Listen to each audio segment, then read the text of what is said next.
Exercise 18B जो वृत्त की परिधि, व्यास और त्रिज्या पर आधारित सूत्रों पर है।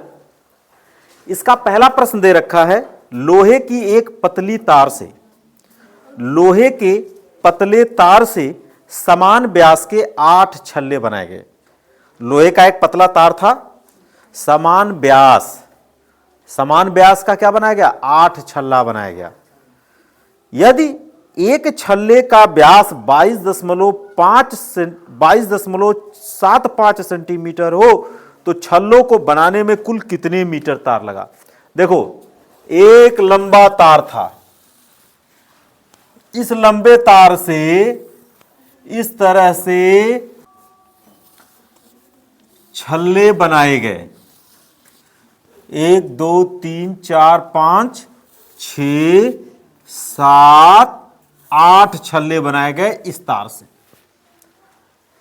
चूंकि सारे का व्यास क्या है, समान है, और एक तार का व्यास कितना दे रखा है, 22.75 सेंटीमीटर दे रखा है। व्यास का मतलब ये लंबाई दे रखा है, और हमें निकालना है तार की लंबाई।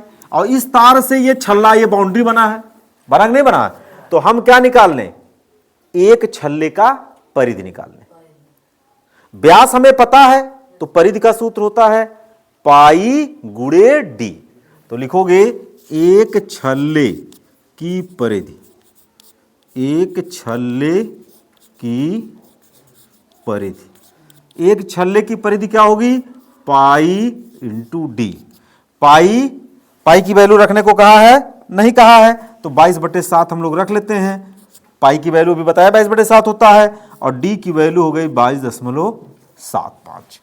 तो ये हो गया एक छल्ले की परिधि, मतलब इस छल्ले को बनाने में कितना तार लगा उसकी लंबाई पता चल गया। ऐसे ऐसे कितने छल्ले बनाए गए, 8 छल्ले। तो 8 छल्लों में लगे तार की लंबाई पता चल जाएगा कि नहीं पता चल जाएगा, अगर हम 8 छल्लों का परिधि निकाल लें। अतः 8 छल्ले की परिधि, 8 छल्लों की परिधि क्या हो जाएगा, 22/7 गुणे 22.75 गुणे 8 हो जाएगा। हुआ कि नहीं, ये हो गया 8 छल्लों की परिधि। और यही 8 छल्लों की परिधि कुल तार की लंबाई होगी, क्योंकि ये तारों से ही बनाए गए हैं। अतः कुल तार की लंबाई, अतः कुल तार की लंबाई बराबर, बताओ हल करो, 7 से कटेगा, देखो ये 7 त्रिक 21, 1 7 7 दूना 14 3 5, 7 से कट जाएगा। 7 त्रिक 21, 1 7 17, 7 दूना 14, ठीक है, 7 दूना 14, दशमलव कहां जाएगा, यहां पे, और 3 5 7 5 35। ये हुआ कि नहीं हुआ भाई, 7 त्रिक 21 हुआ, एक लिए जाएगा नहीं, तो 3 दशमलव आ रहा है 7 लेने से पहले, तो दशमलव लगाएंगे तब 17 हुआ। इस तरह से करते हैं, तो इसका गुणा कर दो, तो ये हो गया 22 गुणे 3.25 गुणे 8। जब इसका गुणा करोगे तो ये हो जाएगा कितना, 8 दूना 16, और 8 दूना 16 1 17, 176 गुणे 3.25।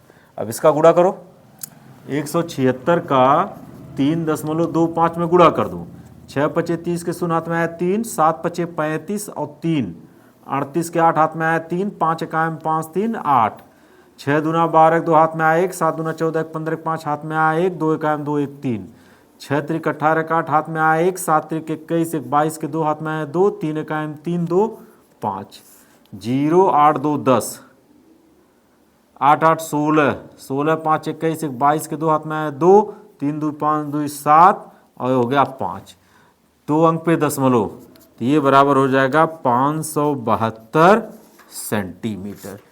लंबा तार जब हम लेंगे तो छल्ला बनेगा 8, और प्रत्येक छल्ले का व्यास होगा 22.75। 18वीं का क्वेश्चन नंबर दूसरा है, हाकी के डंडे पर पतली डोरी लपेटनी है। आपने हाकी देखा होगा, हाकी का कुछ शेप इस तरह का होता है, इस तरह का कुछ शेप होता है और नीचे जाकर के ये चौड़े होकर के कुछ इस तरह से हो जाता है। अब इसके इस डंडे पर क्या करना है, डोरी लपेटनी है कुछ इस तरह से। तो हाकी का डंडा कैसा होता है, बेलनाकार होता है।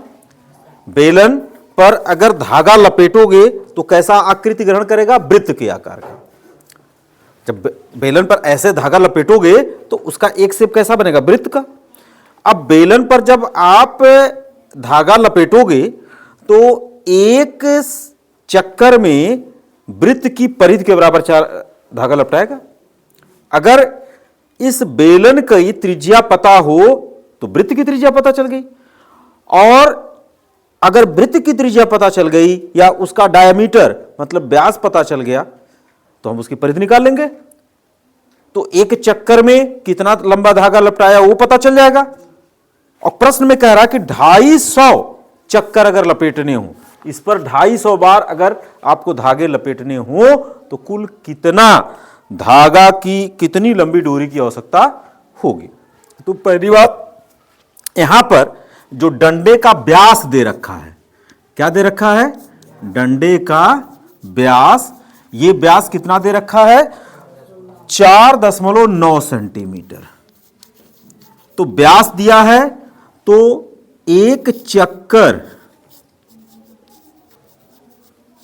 में लगी डोरी की लंबाई कितना होगा बताओ, बराबर परिधि होगा। और परिधि बराबर क्या होता है, पाई गुणे डी। अभी फार्मूला बताया हूं। तो पाई की वैल्यू रख दो 22/7 और डी की वैल्यू रख दो 4.9। तो ये 7 से काटोगे तो 0.7 बार में जाएगा।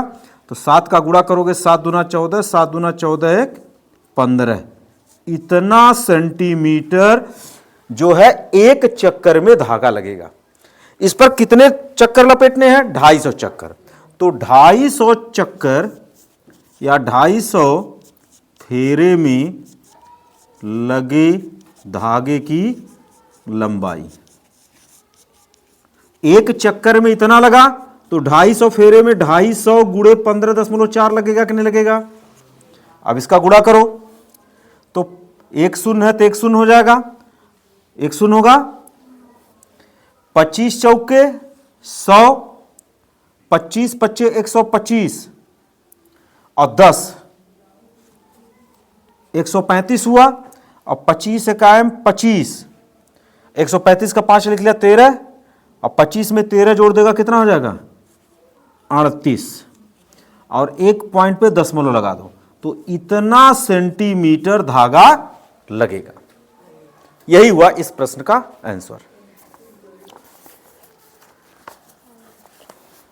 क्वेश्चन नंबर 3 कहता है, एक साइकिल के पहिए का व्यास 77 सेंटीमीटर है। देखो ये साइकिल है, साइकिल का एक पहिया है और इसका व्यास मतलब डी की वैल्यू कितना दे रखा है 77 सेंटीमीटर। फिर कहता है 2.42 किलोमीटर चलने में पहिया कितना चक्कर लगाएगा। अच्छा, जब ये पहिया चलेगा बेटा तो मान लो यहां पर हमने मार्क कर दिया, पहिए पर क्या कर दिया, पेंट कर दिया, धागा बांध दिया, कुछ बांध दिया। अब इसको जब चलाओगे, इसको जब चलाओगे तो ऐसे रोटेट करेगा तो ये मार्क भी ऊपर जाएगा कि नहीं जाएगा, और जब रोटेट करेगा तो ये धागा आगे चलेगा, ये पहिया आगे चलेगा। पुनः यह मार्क यहीं पर आ जाए तो यहां से यहां तक का डिस्टेंस चला कि नहीं चला, एक चक्कर में आपने से घुमाया, ये मार्क ऐसे ऊपर गया गया। जब मान लो कि हमने बीच में बनाया तो बीच में बनाया तो ये मार्क घूमते घूमते कहां गया, यहां गया, और आगे बढ़ाया तो मार्क घूमते घूमते यहां गया। तो इसका मतलब जब हम इसको घुमाएंगे तो ये टच होगा, फिर ये टच होगा, फिर ये, ऐसे से क्या टच होगा सड़क पर, पहिए की परिधि टच होगी।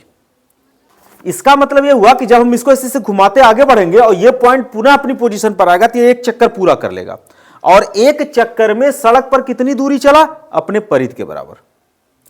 यह इस प्रश्न का थीम है। तो लिखोगे पहिया एक चक्कर में अपने परिधि के बराबर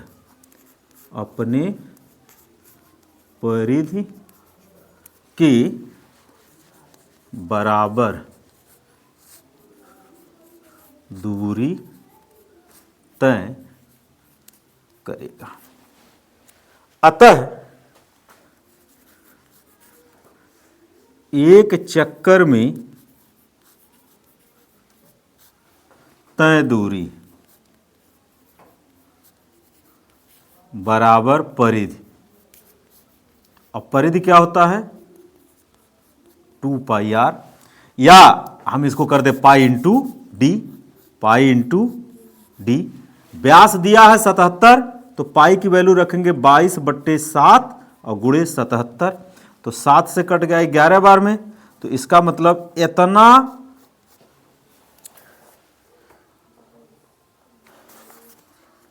सेंटीमीटर की दूरी वो एक चक्कर में क्या करेगा? तय करेगा। हमें कितने चक्कर में निकालना है? 2.42 किलोमीटर चलने में पहिया कितना चक्कर लगाएगा। तो इतना दूरी चलने में वह एक चक्कर लगा रहा है। इतना दूरी चलने में कितना चक्कर लगा रहा है? एक चक्कर। तो 2.42 किलोमीटर दिया है। 2.42 क्या दिया है? किलोमीटर दिया है। तो तरीका यह है, तो इसको किलोमीटर में बदल लीजिए या किलोमीटर को सेंटीमीटर में बदल लीजिए।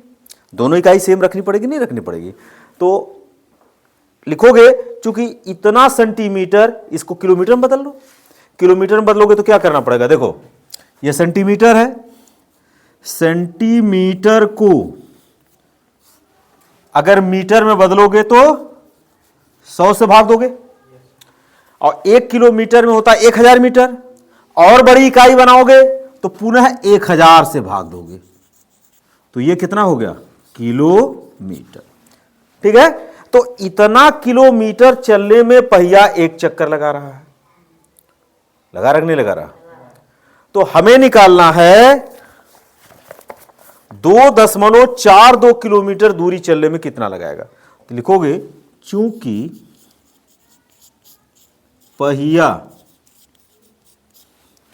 22 गुणे 11/100 गुणे 1000 किलोमीटर चलने में एक चक्कर